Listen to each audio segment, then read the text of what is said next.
우리 한번 따라 합시다. 그가 오른손을 내게 얹고,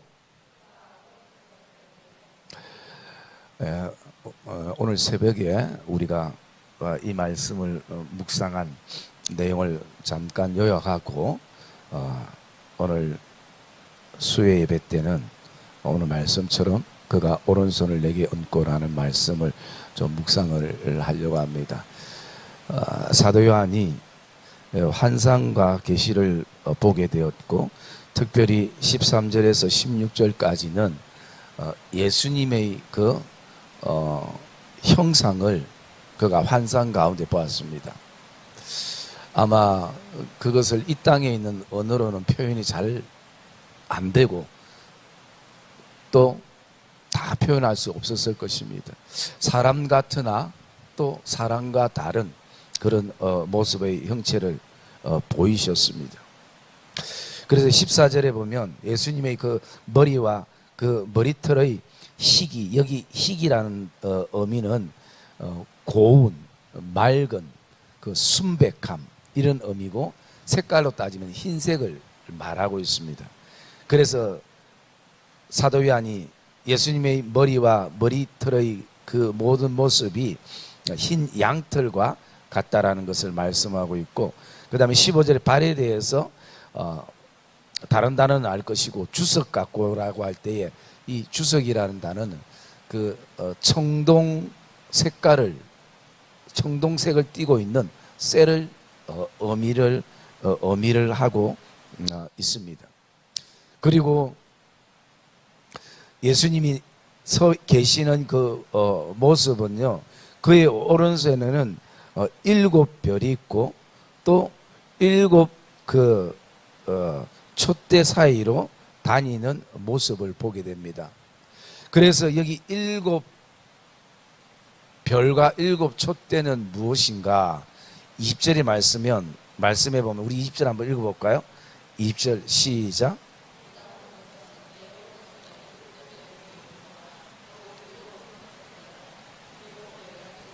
사자요 7 촛대는 7 교회니라. 아멘. 그래서 그 7별이 뭔가 주님이 직접 말씀하실 때 7별은 7 교회의 사자라 그렇게 말씀합니다. 영적인 의미에서는 천사를 상징하는 것이고, 그리고 또 오늘날 그 시대의 모습 속에서는 영적 지도자를 나타내는 것이 바로 교회의 사자라고 말씀하는 것입니다. 그러면 이 시대는 이 사자의 어떤 상징이 목회자나 교육자만이 아니라 이 시대 지도자를 말하고 있는 것입니다. 그것은 바로 우리 성도들을 말하고 있는 것입니다. 우리는 누군가의 지도자가 되어야 하고 또 지도자가 되기도 하는 것입니다. 그것이 어떤 나에게 명찰이 주어지지 않아도 우리는 신앙의 선배가 되어야 되고, 또 신앙의 선배의 모습을 우리는 가지고 있어야 하는 것입니다. 그것이 바로 7 교회의 사자고, 그리고 지도자를 말하는 것입니다. 그 다음에 7 촛대는 뭐라고요? 7 촛대가 뭐라고요? 예. 그 당시에 7 교회는 이 소아시아, 그래서 특별히 그 에게해 지역의 그 서쪽에 있는 이 소아시아 7 교회, 지금 지역은 터키에 그 지역에 있는 7 교회이고, 지금도 거기에는 7 교회의 그 흔적들이 그 터키 지역에는 남아 있다고 합니다. 뭐 안 가봤으니까 잘 모르겠죠. 저도 일단은 그렇게 남아 있대요. 자, 그러면 그 7 교회는 오늘 어쩌면 단순한 그 지역의 7 교회만을 말하는 것이 아니라 오늘날 이 땅의 모든 정상적인 교회들을 의미를 하고 있는 것입니다. 그것은 더 큰 의미에서 바라보면 예수 그리스도께서 이 땅에 있는 모든 교회의 통치자이시고 주인이심을 나타내고 있는 모습인 것입니다. 그래서 여러분, 우리가 촛대는 구약의 성막에서도 많이 배웠잖아요. 이 촛대가 어디에 있습니까?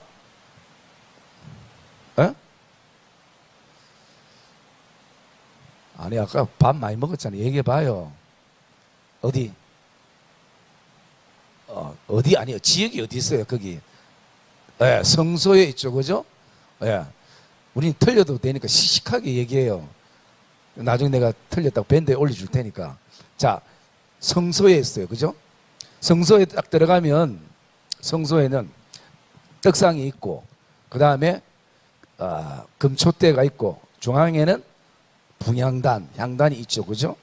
그렇기 때문에 이 금촛대는 24시간 이 등불이 꺼지지 않습니다. 그래서 우리의 삶에는, 우리의 신앙에는 두 가지의 그 꺼지지 말아야 될 등불이 우리에게도 있는 것이에요. 장소적인 의미로 얘기하면 교회가 등불이 꺼지지 않아야 되고, 또 하나는 가정이, 즉 사람을 향한 등불이 꺼지지 않아야 돼요. 그리고 오늘 우리가 새벽에 묵상할 때 그 촛대는 무엇을 의미하고 있는가? 우리에게 끊어지지 않아야 될 두 가지. 첫 번째는 바로 하나님의 말씀. 그래서 시편 기자가 주의 말씀은 내 발의 등이요 내 길의 빛이니라 라고 말씀하셨고, 오늘 시편 몇 편이요? 그 말씀에 보면 주의 명령은 나의 등불이요. 하나님의 말씀이 나에게 등불이라는 것이. 여러분, 우리는 지금 빛이 굉장히 흔하다고 생각되기 때문에 이것을 잘 못 느끼지만, 그 당시에 그 등불은 굉장히 그들의 삶에 중요했습니다. 왜냐하면 등불이 비치는 것만큼 어둠은 물러가기 때문인 것이. 그래서 오늘 이 일곱 촛대, 이 촛대는 바로 하나님의 그 말씀. 우리가 잘 아는 다윗을 향해서 하나님께서 내가 앞으로 너와 너 자손에게 등불이 되어주리라 라고 말씀하시는 것이, 꺼지지 않는 등불이 되어주시겠다는 것이. 그리고 이 촛대가 하나 의미하는 것은요, 바로 기도라는 것입니다. 그래서 우리의 삶에는, 신앙에는 말씀과 기도가 끊이지 않아야 되는 것이. 문제가 일어나는 것은 그게 끊어졌을 때 문제가 일어나는 것이. 그래서 여러분, 금촛대 내가 밴드에 올려놨지만 중앙에 촛대가 한 개 있고 나머지 옆으로 이렇게 세 가닥이 이렇게 나와 있죠. 그런데 여기 관은 전부 다 뚫려 있어요. 거기에 모든 기름이 다 흐를 수 있도록. 마치 오늘 우리의 어떤 기도가 내 혼자의 어떤 기도처럼 느껴지지만 성령의 역사는 하나로 흐르게 한다는 것이. 그래서 그런 어떤 일곱 촛대의 상징을 우리가 보게 되어지는데, 그러기에 그것은 오늘 교회에 어쩌면 가장 핵심적인 요소일 수 있는 것이 말씀과 기도. 결국 우리가요, 거룩해지는 것이 다른 게 아니라 말씀과 기도라고 디모데전서에 말씀하고 있는 것이, 다른 것으로 거룩해지는 것이 아니라. 여러분, 여기에 거룩이라는 것은 우리의 어떤 그 자태가 좀 남다른 그런 어떤 의미가 아니라, 다른 측면에 보면요, 행복이라는 단어입니다. 거룩이. 그러면 어떤 의미입니까?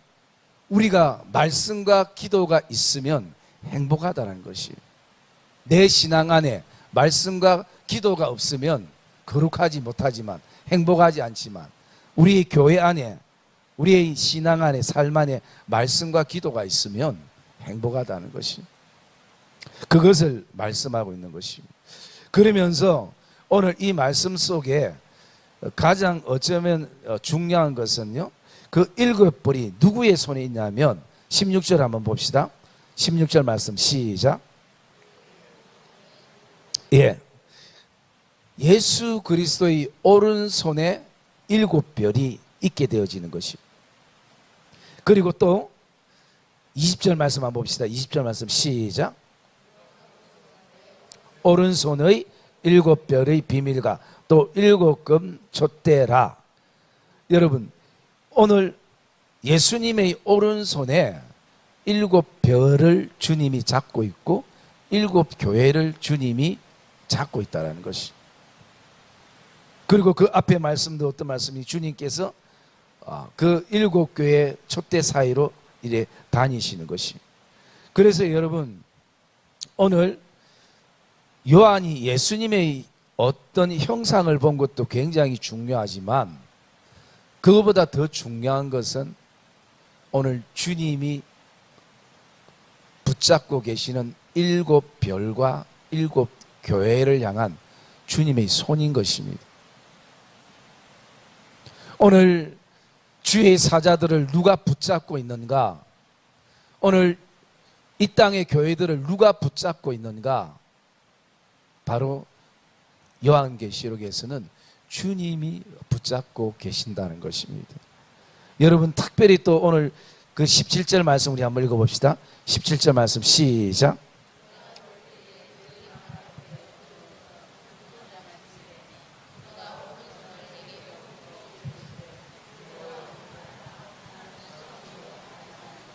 네, 여러분 사도 요한이 생각하지 않았던 이런 놀라운 예수님의 형상을 보고 그리고 그분이 자기 앞에 왔을 때에 자기는 어떻습니까? 발 앞에 엎드려 완전 죽은 자 같이 되는 거지.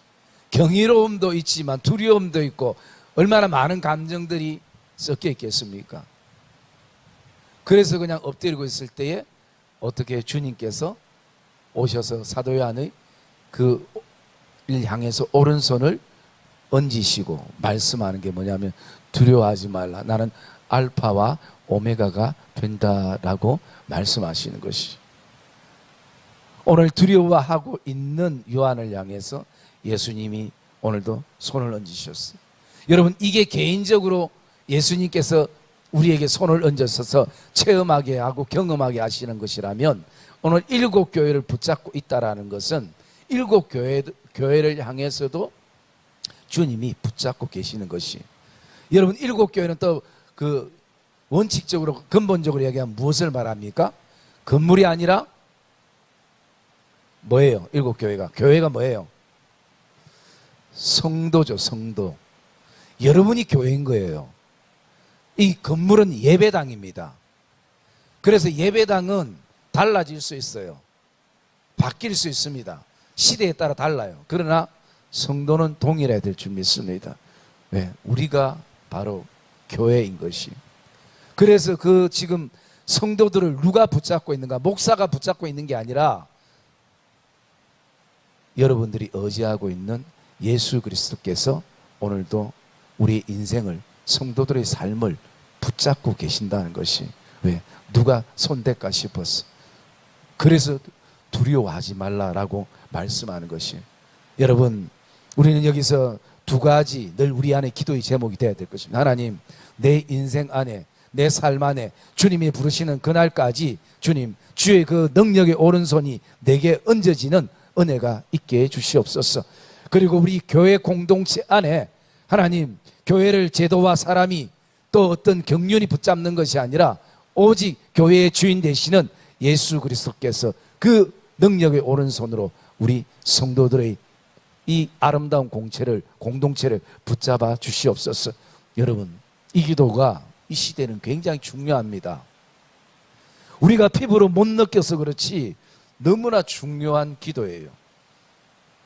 주님께서 이것을 보여주신 것은 마지막 시대에 그 시대의 마지막 시대를 향해서 주님이 가장 중요한 것을 말씀하고 보여주지 않겠습니까?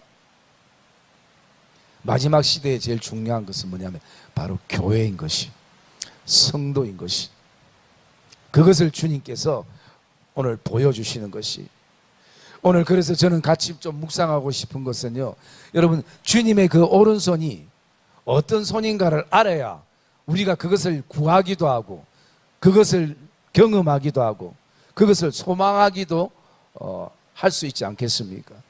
그래서 여러분 그 오른손이라는 것은요, 주님의 오른손이라는 것은 구약의 특별히 시편의 말씀을 읽으면 사실은 시편이 시지만 굉장히 체험적인 삶의 체험적인 내용들이 많이 이렇게 나오는 내용들인 것이.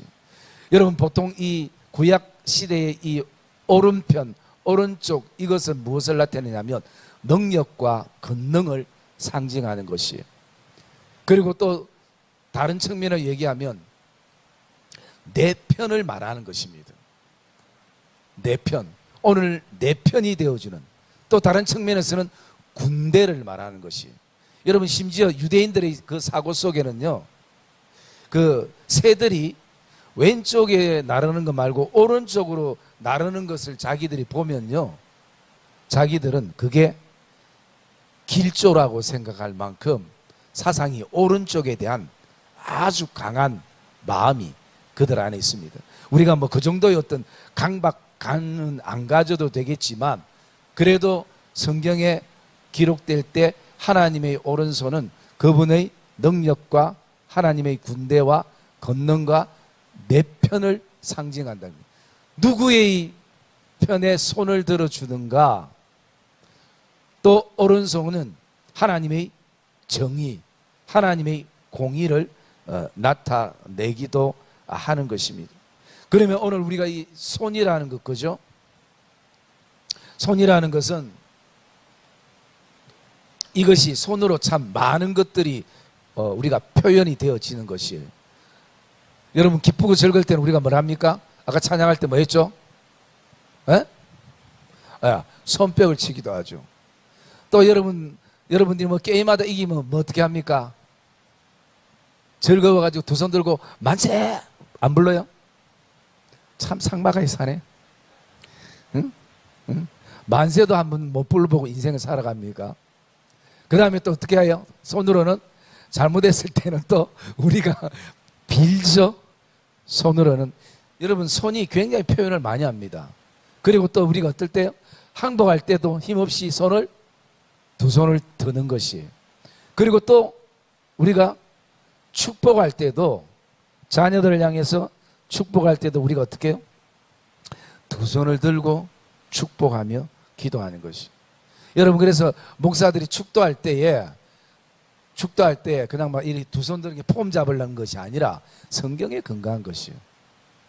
성경에서부터 그렇게 나오는 그런 어떤 부분을 보게 되는 것이에요. 여러분, 심지어 예수님께서도 십자가에 못 박혀 돌아가시면서 자신의 영혼을 어디에 의탁하셨어요? 누가복음 23장 46절 한번 봅시다. 같이.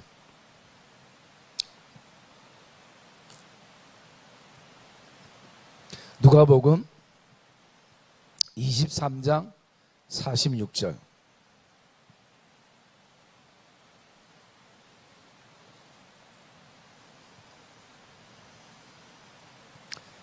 자, 읽읍시다. 시작. 아버지, 내 영혼을 아버지의 손에 부탁하나이다. 여러분, 예수님도 돌아가시면서 어떤 고백을 합니까? 아버지여, 내 영혼을 아버지의 그 손에 내가 부탁하나이다 라고 말씀하는 것이. 여러분, 그 아버지의 손이 어떤 손인가?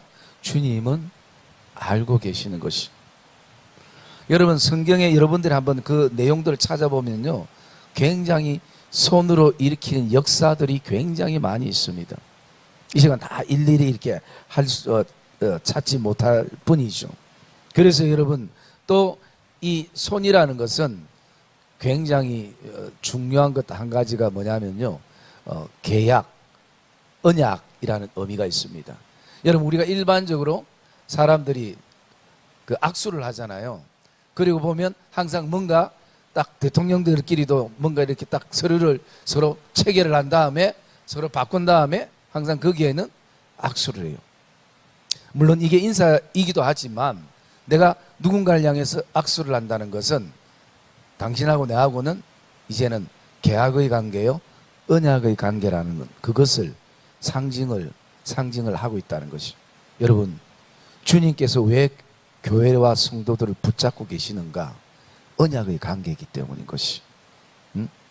그 누구도 파괴할 수 없는 그 언약의 관계이기 때문에 그 손을 오늘도 교회를 향해 붙잡으시고, 또 사도 요한처럼 개인을 향해서 그렇게 붙잡고 계시는 그 모습을 우리가 보게 되어지는 것이에요. 그래서 여러분, 이것은 단순하게 주님이 심심해서 교회가 잘 돌아가는가, 교회 그 7교회 사회를 운행하시는 것이 아니라 오늘 이것을 우리에게 말씀해 주고 있다는 것이, 여러분 그 교회가 성도들이 주님과 어떤 언약의 관계가 될 때 그 근거는 뭐냐면 예수 그리스도의 십자가의 죽음이었습니다.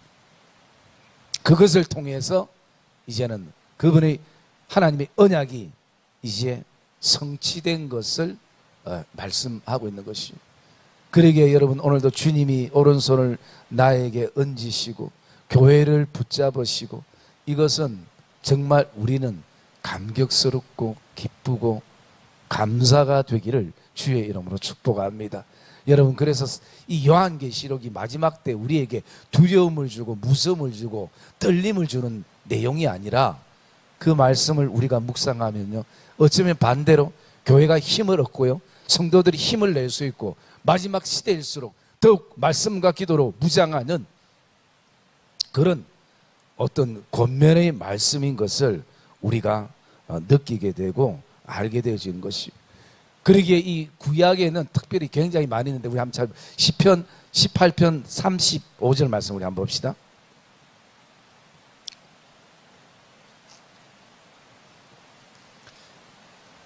자, 시편 18편 35절 시작.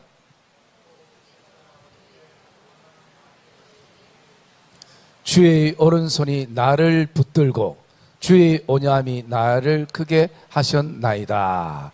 아멘. 이런 은혜가 있기를 주의 이름으로 축복합니다. 주의 오른손이 나를 붙드신 것이, 여러분 인간 사회에도 내가 누군가의 그 손을 잡아준다는 것 굉장히 감격스럽고 감동스러운 것이, 또 내가 힘들 때 누군가 내 손을 잡아주는 것도, 그래서 여러분 우리는 서로 손을 잡아주고 또 손을 내밀고 그런 어떤 관계가 돼야 돼요. 그러나 돌아보면 우리가 그런 관계임에도 불구하고 때로는 한계가 올 때가 있는 것이, 마음뿐일 때가 있는 것이, 힘이 없고 능력이 없고 그런 어떤 상황이 되면 마음은 가는데 하지 못하는 부분들도 있는 것입니다. 그게 인간과 주님의 다른 차이점입니다. 그게 한계인 것이, 우리의 능력의 한계가 있고 힘의 한계가 있고 시간의 한계가 있고 물질의 한계가 있기 때문에 그런 부분들이지만, 주님은 다른 분이신 거죠. 시편 118편 15절과 16절 말씀 우리 한번 볼까요? 시편 118편 15절과 16절 말씀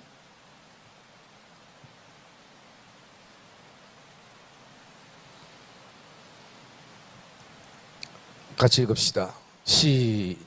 시작.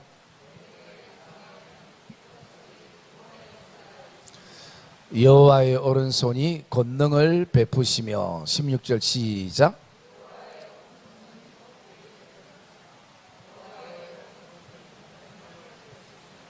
아멘.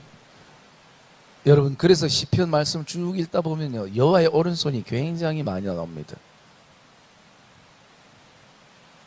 그러면 저는 이제 우리가 지금 현재 믿음의 삶을 사는 나에게 있어서 그 주님이 내미시는 오른손, 그것은 내 신앙의 어떤 의미인가, 저는 이제 개인적으로 그것을 좀 묵상을 했었습니다.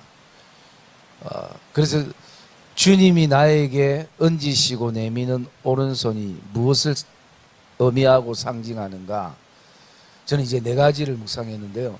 첫 번째는 뭐냐면 주님이 나에게 내민 오른손은 너를 지은 창조주다라는 의미가 그 안에 담겨져 있습니다. 여러분 이 땅의 모든 만물들이 창조되기 전에 태초에 하나님이 나를 향한 계획이 있었다면 여러분 믿겠습니까? 이 땅의 모든 자연 만물이 만들어지기 전에 여러분 그것을 믿고 또 믿어지기를 주의 이름으로 축복합니다. 그게 나를 향한 하나님의 계획이었습니다. 그건 누구만이 할 수 있는가? 창조주 하나님만이 할 수 있는 것이에요. 그런데 여러분 태초가 혼돈과 공허함과 그리고 흑암으로 가득한 그 땅에 사람만 먼저 뚝 던져 놓으면 그건 죽음이죠. 그러니 하나님께서 뭘 만드십니까? 하나님이 그것을 계획하고 설계할 때도요, 그냥 여러분 바다도 안 물고 물고기 먼저 만들어 놓으면 무슨 의미가 있겠습니까? 하늘을 안 만들고 새부터 만들었다면. 그런데 여러분 그 창세기의 말씀을 1장부터 쭉 읽어보면요, 하나님 만드실 때에 항상 그 백그라운드를 먼저 만드셨어요. 배경을 만드셨어요. 그리고 거기에 담겨질 것. 왜 인간을, 중요한 인간을 제일 처음에 창조하지 않고 제일 마지막에 하셨는가? 인간을 위해서 그렇게 해놓으신 것이.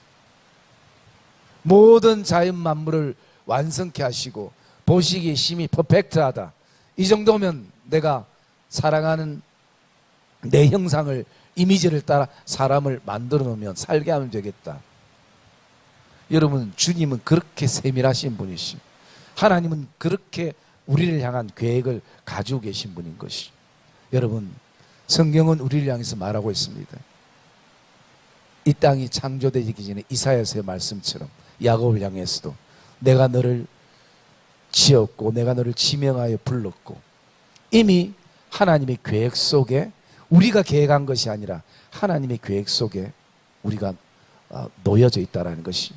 여러분, 오늘도 예수 그리스도께서 우리에게 손을 얹으신다는 그 사실은요, 하나님이 나의 창조주 하나님인 것을 우리가 고백하는 의미가 그 안에 담겨져 있는 것이. 그래서 여러분, 우리는 그 하나님의 일하심을 바라보게 되면 성부 하나님은 인간의 구원을 계획하시고, 성자 하나님은 그것을 이루시고, 성령 하나님은 어떻게 해요? 그것을 완성해 가시는 것이. 그래서 여러분, 구원은 우리가 손댈 게 하나도 없습니다. 손대면 더 엉망이 됩니다. 우리는 순종하는 마음으로, 감사하는 마음으로 오늘 우리에게 주어진 믿음의 삶을 최선을 다해서 살아가는 것입니다. 천국 가기 위한 것이 아니라 그런 은혜를 나에게 주신 하나님께 감사하면서 우리가 오늘도 살아가는 것이.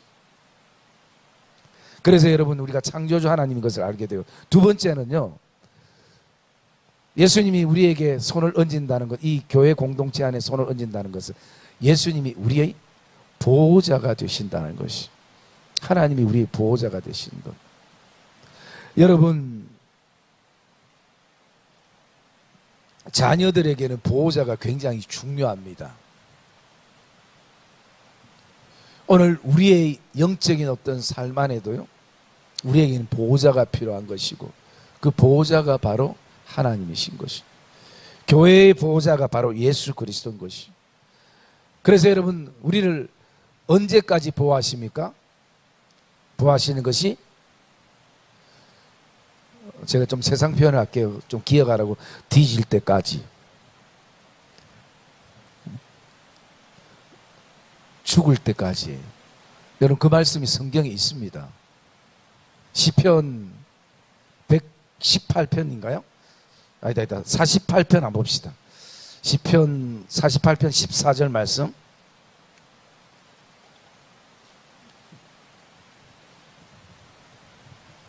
시편 48편 14절 말씀 같이 읽읍시다. 시작. 우리를 죽을 때까지 인도하시리로다.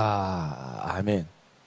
여러분, 보호자는 바뀌지 않습니다.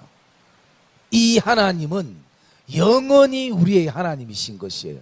영원히 우리의 보호자가 되셔서 우리가 어떻게 할 때? 죽을 때까지 이 땅에서도 인도하시는 분이시에요. 여러분, 자녀에게 부모가 바뀐다는 것은 굉장히 두려움인 것이. 보호자가 바뀐다는 것은 아이들이 정서적으로 불안한 것이. 여러분, 그러나 이 땅은 그런 일들이 일어날 수 있는 것이. 그러나 이 시편 기자는 고백합니다. 이 하나님은 우리의 영원한 하나님이시고, 그리고 그가 우리를 죽을 때까지 인도하시리라. 여러분, 예수 그리스도께서 나의 인생을 향해서, 우리 교회를 향해서 손을 얹으시는 이유는 인도하시기 위함인 것이. 언제까지? 죽을 때까지.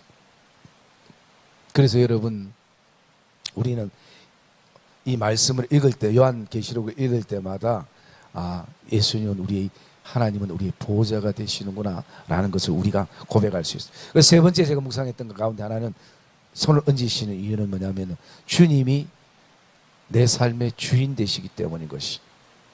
여러분 더 특별히요, 이 요한계시록을 묵상하면 이 마지막 때에 우리가 사람은 다 죽잖아요. 죽음은 이 종말이라는 것은 개인적인 종말도 오고 이 땅에 정말 그리스도의 재림의 종말이 있습니다. 개인적인 종말은 사람이 죽음의 시간이 다 달라요. 이것을 개인적인 종말이라고 얘기를 하기도 합니다. 그래서 여러분 오늘 주님이 내 인생에 손을 얹으시는 것은 생명의 주인이 주님이시라는 것이. 생명의 주인이 사람이 아니라 내가 아니라 어떻게? 주님이시라는 것이. 여러분 그래서 의학이 아무리 발달해도, 의술이 발달해도 사람의 생명을 좌지우지는 못합니다. 시간적인 것은 어떻게 할 수 있어도. 그래서 여러분 의사들이 안 그러면 사람 다 살리죠. 이 땅에 죽을 사람이 없죠. 왜? 생명의 권한은 주권은 하나님께 있기 때문인 것이. 그래서 보면 여러분 어떻습니까? 이제 다 죽어가는 사람인 것 같은데 또 보면 살아나는 사람이 있고, 또 저 사람은 오래 살 것 같은데 아닌 경우도 있고. 우리가 생명은 알 수 없어요. 왜? 내가 주인이 아니기 때문인 것이. 그런데 문제는 오늘 내가 생명의 주인처럼 살아가려고 또 살아가고 싶은 것이 오늘 우리에게 문제인 것이. 여러분 생명의 주인이 하나님이신 것을 고백하기를 주의 이름으로 축복합니다. 그럼 우리는 오늘 이 순간이 어떻다고요? 이 순간이 뭐예요? 저와 여러분의 만남이 오늘 이 순간이 마지막이 될 수도 있어요. 이 예배가 마지막이 될 수도 있어요. 여러분 우리는 오늘을 마지막으로 살아야 됩니다. 자, 사람이 제가 그때 한번 올렸죠. 그리고 장례식 때 제가 자주 설교하면서 사람이 죽음 앞에 선 사람 내가 많이 봤고 기도도 해주고 그 사람 신앙 고백도 듣고 그랬을 때 거기에 항상 이 모든 사람들이 죽음 앞에 섰을 때 특징이 보통 한 3-4가지 있는데 그 특징이 첫 번째 뭐라고요? 욕심이 없어져요. 살아있을 때는 좀 힘 있을 때는 한 개라도 더 가지려고 내 이름으로 뭔가 명찰 한 개를 더 달라고 막 하다가 죽음 앞에 서면요 그냥 힘이 빠지면서 욕심이 사라져. 또 두 번째는요? 에? 뭐요? 뭐라고요? 내가 원수로 지냈던, 관계가 끊어졌던, 늘 마음의 한으로 있었던 사람을 찾는 거예요. 누가 보고 싶다. 누구 좀 데리고 오면 안 되겠나. 왜? 이제는 마지막 갈 때 풀고 가고 싶은 거죠. 그것도 한 개는 또 뭐예요?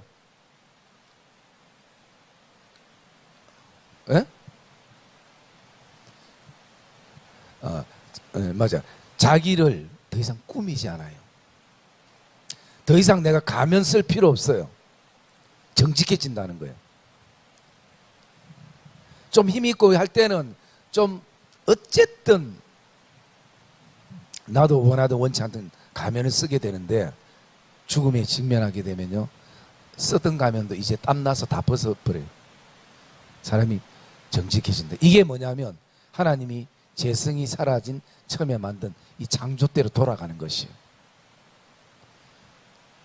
그래서 우리는 오늘도 마지막이라고 생각하면 살아야 될 이유가 뭐냐?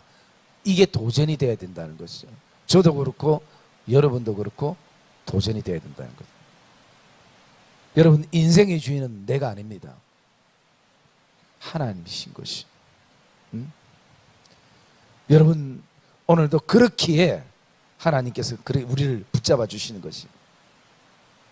자, 마지막 한 가지는 또 뭐냐면요, 손을 올리시는 이유는 우리의 신랑 되시기 때문인 것이.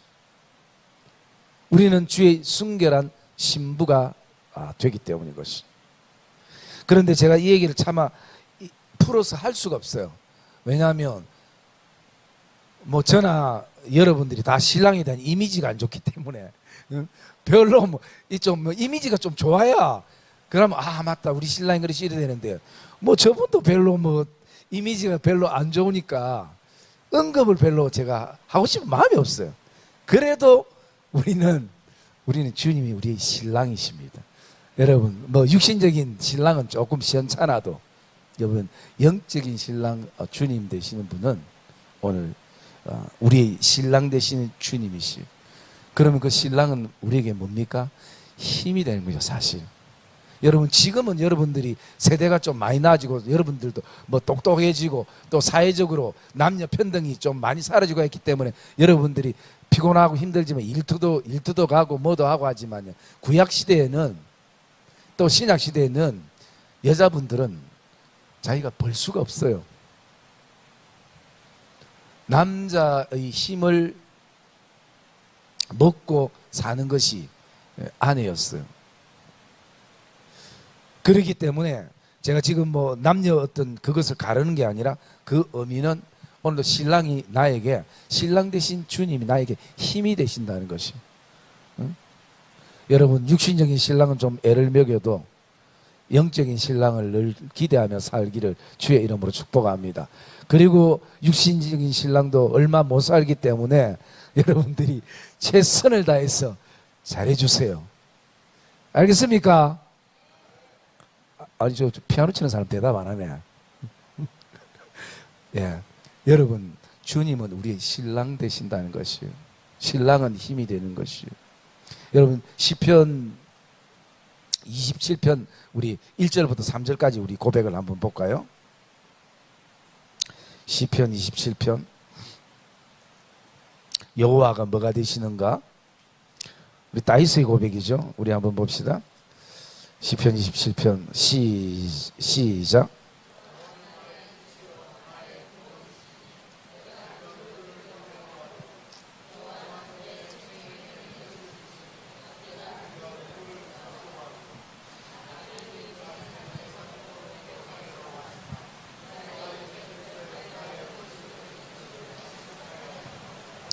군대가 나를 대적하여 진칠지라도 내 마음이 두렵지 아니하며 전쟁이 일어나 나를 치려 할지라도 나는 여전히 퇴연하리로다. 아멘. 여러분 여기에 퇴연하리로다 이런 안연하리로다 그 다음에 견디고 있다라는 의미인데요.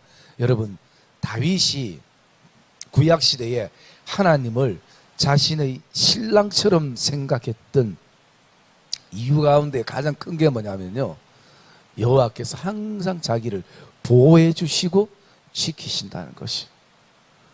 여러분 이것을 다윗이 어디를 가든지 고백하는 고백이 이겁니다. 여호와는 나의 피할 산성이시요 요새시요 방패시요. 여러분 이것은 다윗의 실제적인 경험인 것이에요. 도망다니면서 동굴 갈 때마다 계속 도망다니는 인생이 되다 보니 제일 자기에게 필요한 게 뭡니까? 누군가가 나를 보호해 줄 수 있는, 누군가가 나를 지켜줄 수 있는, 누군가가 나에게 힘이 될 수 있는 그분이 누구냐? 바로 신랑 되시는 하나님이신 것이.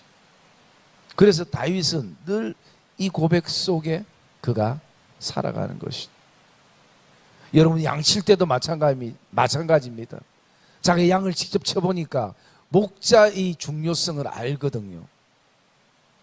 목자가 자기의 목숨을 내어놓으면서까지 양을 지키는 이유를 알거든요.